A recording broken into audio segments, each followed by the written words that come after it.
ابھی تک ہم نے وضو اور غسل سے متعلق احکامات پڑھے تھے. آج ہم تیمم کے بارے میں پڑھتے ہیں.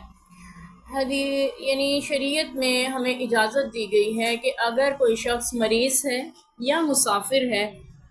مریض ہے تو پانی کا استعمال اس کے لیے ممکن نہیں ہے، یا واش روم میں جا کے نہا نہیں سکتا، لیکن اس نے غسل کرنا ہے، یا مریض ہے اپنے بیڈ پہ پڑایا اور اس نے وضو کرنا ہے، تو پھر شریعت اس کو اجازت دیتی ہے کہ وہ پاک مٹی سے تیمم کر لے. تیمم کرنے سے اس کا غسل بھی ہو جائے گا، اس کا وضو بھی ہو جائے گا.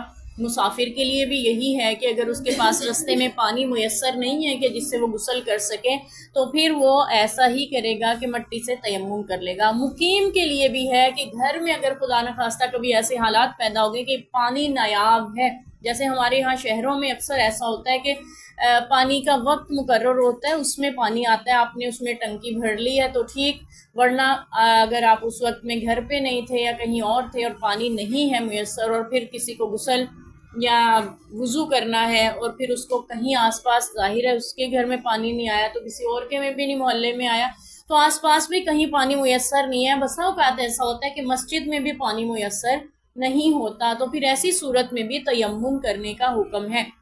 یعنی ہوتا ہے پانی تھوڑا بہت، یا تو پینے کے لیے یا پھر دوسرے قضاء حاجت وغیرہ کے، یعنی استنجا وغیرہ کے استعمال کے لیے. اگر اس کے ساتھ غسل کیا جائے گا تو ظاہری سی بات ہے وہ ختم ہو جائے گا اور پھر باقی ضروریات پوری نہ ہو سکیں گی. یعنی کم ہے پانی، اتنا زیادہ نہیں رہ گیا، تو پھر ایسی صورت میں شریعت اجازت دیتی ہے. یعنی پانی نہیں مل رہا، مریض ہے یا مسافر، تینوں صورتوں میں شریعت نے ہمیں اجازت دی ہے کہ وہ شخص تیمم کرے گا. اب تیمم کا طریقہ کیا ہے، یہ احادیث ہم اس میں پڑھتے ہیں، اور کب تیمم کی اللہ نے اجازت دی وہ بھی ساری ہم آج انشاءاللہ پڑھیں گے.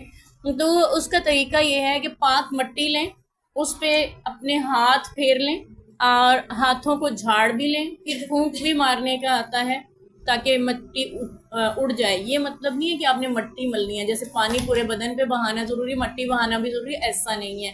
صرف آپ نے ہاتھ لگانے ہیں پاک مٹی پہ اور اس کو جھاڑ بھی لیں، ہاتھوں کو پھونک سے بھی اڑا لیں اس کو، اور پھر اپنے چہرے پہ اچھی طرح ہاتھوں کو مل لیں گے.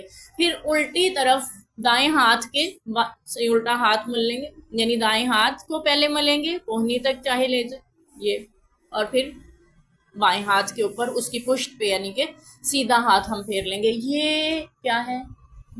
غسل بھی ہو گیا، وضو بھی ہو گیا، اسے کہتے ہیں تیمم. تو یہ شریعت نے آسانی رکھی ہے اس امت پہ، اور اللہ نے کرم فرمایا ہے کہ اس کو مشکلوں میں نہیں ڈالا.